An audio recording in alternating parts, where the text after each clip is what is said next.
Hi everyone, it's Clyde at Vibrant Soap, and I'm continuing my experimentation with this Intaglio approach to designing the soap, which is carving into the soap to leave an impression, but also leaving some color beneath the layer of soap on top so that the color is revealed and there's more contrast there.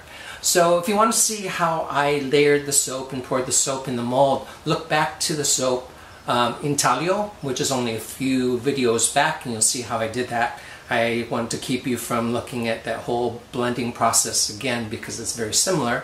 The only thing I did was I changed the colors to suit the scent of the soap and to also leave a few surprises. On Instagram, I just released the top of the soap and left it as a sort of suspense thriller to sort of paint the way for a surprise when I cut into the soap. So that's what you're going to see today. You're going to see me unmolding the soap and then carving into the soap with a different kind of design.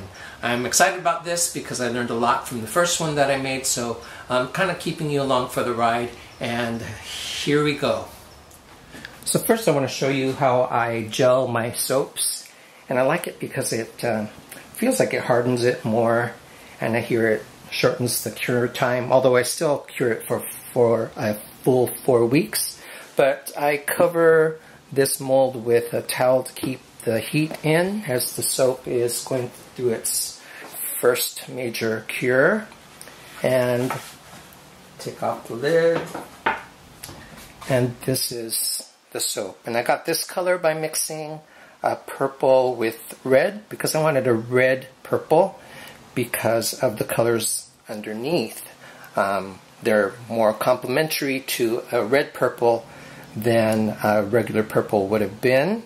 So already on Instagram people have kind of guessed, some of them correctly, on what colors I put underneath that for the best contrast. So I'm going to turn this upside down to get the liner and soaps out of the wood mold. Turn it back over to loosen the sides.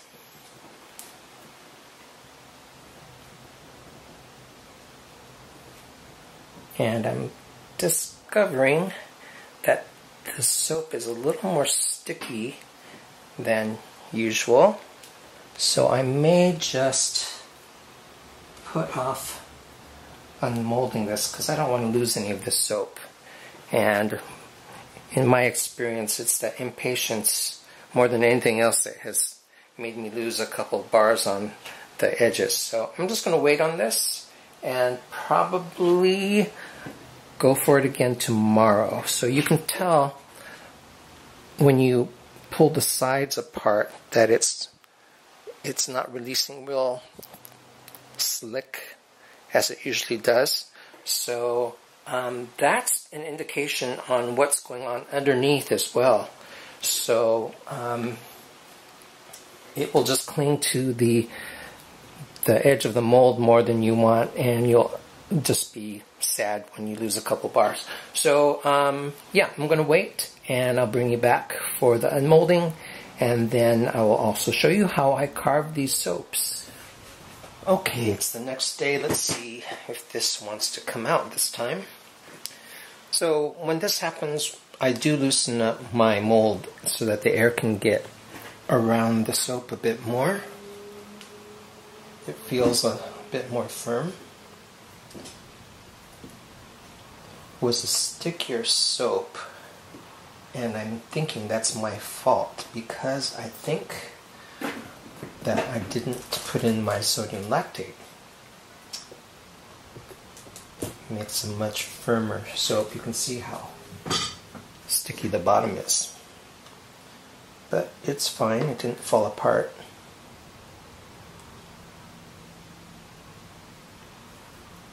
It's quite nice actually. I can't wait to get to the carving part of this. So for all those people that asked why my soap just slips out of the mold, this is good education. for me and people who had that question, and that is it sure does slip out of the mold a lot better if you use sodium lactate.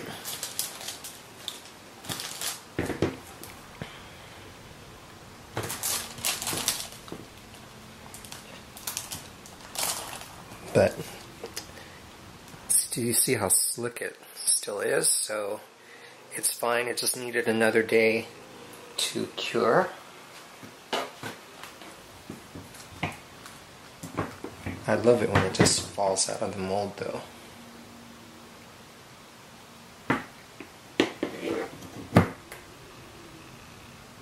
It's hard to really tell how thin that band of color is because it bleeds down into the bottom layer, but I think this is much more uniform and thin than my first attempt, so I think that will make the effect of carving into it much better.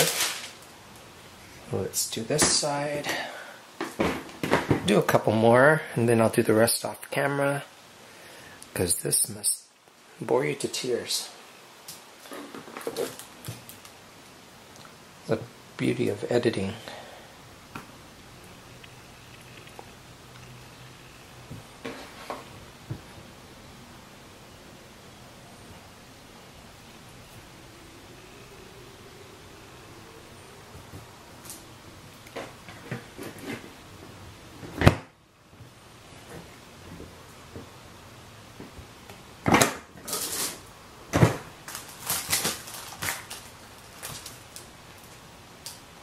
Smells wonderful. The purple is scented differently than the bottom. I scented the bulk of the soap with a fragrance called Aloha, so it's got some exotic flowers and pineapple, and the top is scented with lime. So after it was poured, it was funny because the lime covered everything else. All I could smell was the lime. But it's a great combination. Alright, let me turn off the camera and bring you back when I'm ready to carve these. I'm going to share some things that I learned while doing this, so I'm hoping my experimentation helps you a bit. One of the things you might consider doing is letting the soap cure a little bit longer than I did before I started this carving, because if it's too wet you end up with these little shards of soap clinging to the bar too much, which is a bit of a nuisance. So now I'm just going back and working on the detail that I couldn't do when the soap was too fresh. So this is now 2 days out of the mold, and I want some of that undercolor to show up a bit more. I think I'm going to give myself the luxury of playing around and just having fun with this, and then work up to some things that are more intricate in design. But definitely these little triangular wedges are one of the easiest things to continue to work with. There's definitely some learning to do just about this medium of slicing into soap. Something that this is a subtle design with the colors. I think what I would do or experiment with next time is make that top layer of soap, this purple area, a bit more dark so that the contrast of the lighter soap below stands out more. But I'll take this for what it is. This is more of a subtle design, but if I want to go for something a little bit more dramatic, I would play around with that. Okay, so I have a bunch of soaps still that have no designs in them at all, and I'm considering the limitations that I have with the tools that I have and what kind of designs would be best. Don't want to do anything too pictorial until I get a little bit better at what I do. I'm not going to also concentrate on only this for a while. I'm going to do my other kinds of soaps and then come back and experiment more with this. Let's see here.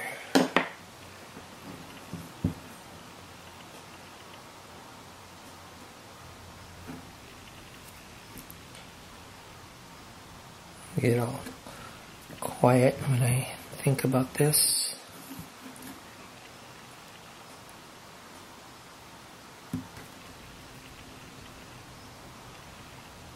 Believe me, if you play around with something like this, it all comes back as a big reward somewhere down the line that you went through this process of experimentation. Your brain's really holding on to the experience of, what if I hold the tool this way? What if I use a different tool? What if I play around with the colors? All these things, if you keep up with it, makes you better at your craft. It's just like soap making, right? The more soap you make, the better you get at doing it. And the worst thing you can do, at least in my case, is if you get bored with it and give up, then the learning stops. And I definitely don't want that to happen.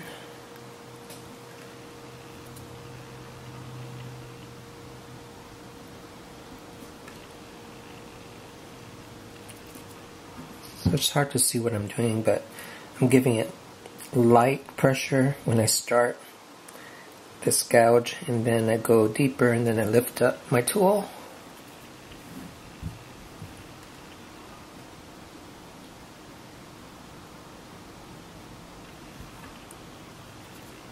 That can stop, but I think this will vary the design.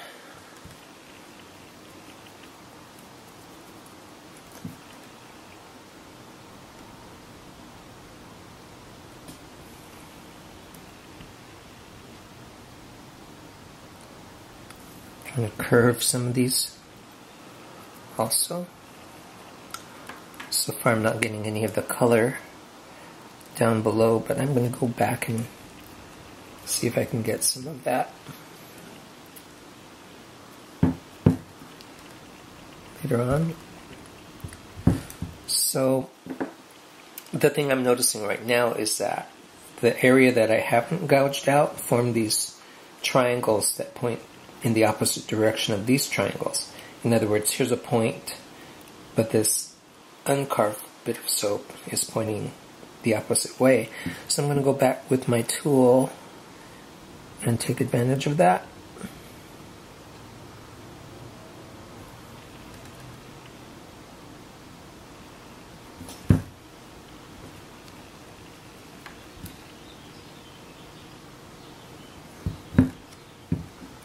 It'll also be interesting to see how the soap wears, because if the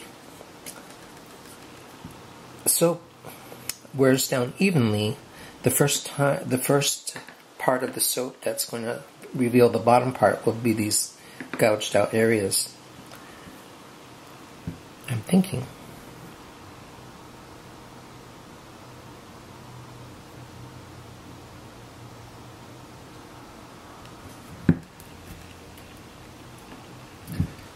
That gets down to the color layer, the aqua layers down below.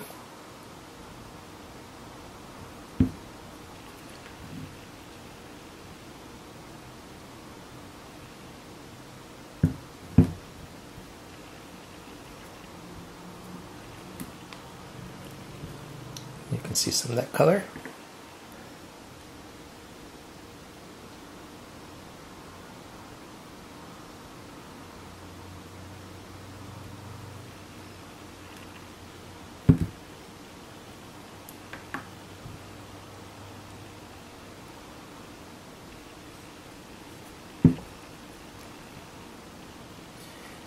If you're watching this, I hope you'll be kind to me, because what I'm doing right now is I'm exposing the experimental portion of my working something out, because there's always sometimes a viewer that comes in that doesn't understand that and is really critical that, why didn't you do it this way, why didn't you do it that way? Well, this is the learning curve that we go through when we're trying to try new things.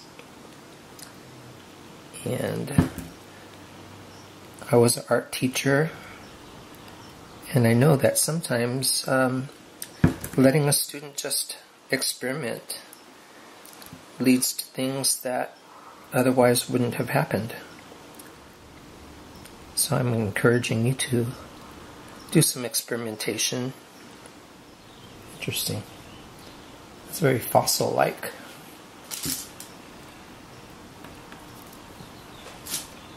I'm happy as a clam right now too to have basically 18 different surfaces to try different things on. So I think now that I did that one, I want to teach myself to do curves a little better. So notice this tool has a sharp V shape to it, and I'm going to try to go around and curve it. Easier said than done. But the thing is, you can always do a couple passes.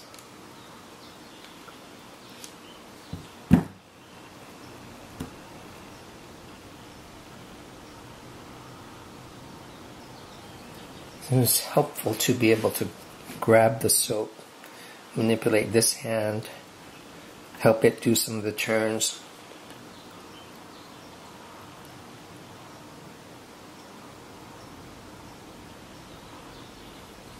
Most everyone has done back in art school or crafts somehow, have worked with linoleum cuts, and then you make a print with the remaining surface.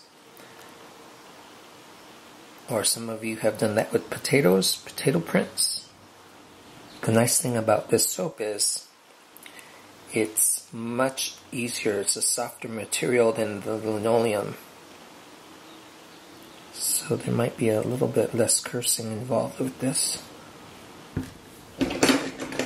And I also have this tool.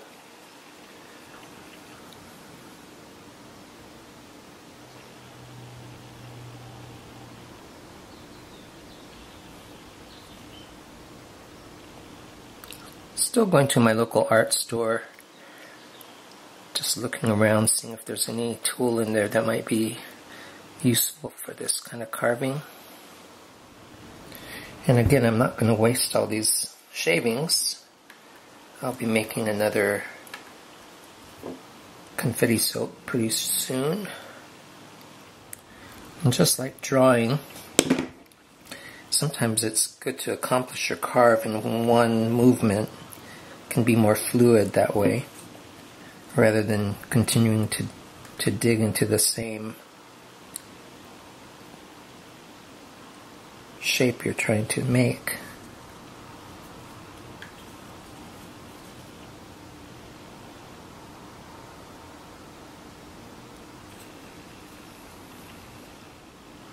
For example, if I just do deep gouge, now that I'm getting a little more brave about this, I can do that in one pass.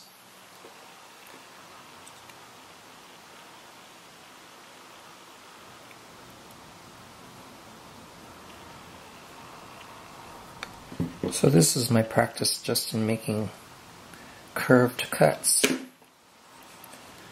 Taking my other tool to go deeper.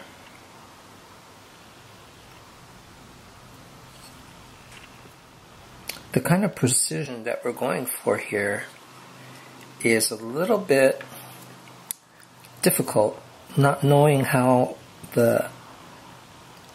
deep the top layer is exactly all over the whole surface. So the more level you can make your top layer of color, the easier that will be. Okay, so I've got some color on there to be revealed. I think what I want to do is fix this part up right here. Like that. And then I'm going to do some textural carvings, knowing that I'm not going to get down to that color layer, and just make a texture there. And I actually did get some color out of that too. Okay, so I don't know how much more I can do of this on video, because I know I'm pretty entertained, but watching someone do this for any length of time may be a bit boring. So I'll stop right there, but at the end of this video I'll show you some of the designs I came up with.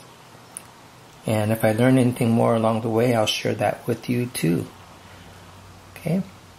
If I don't come back, I'll say right now, thanks for watching, and look for me on Instagram and on my vibrantsoap.com, and eventually I'll put these up on sale also on the website.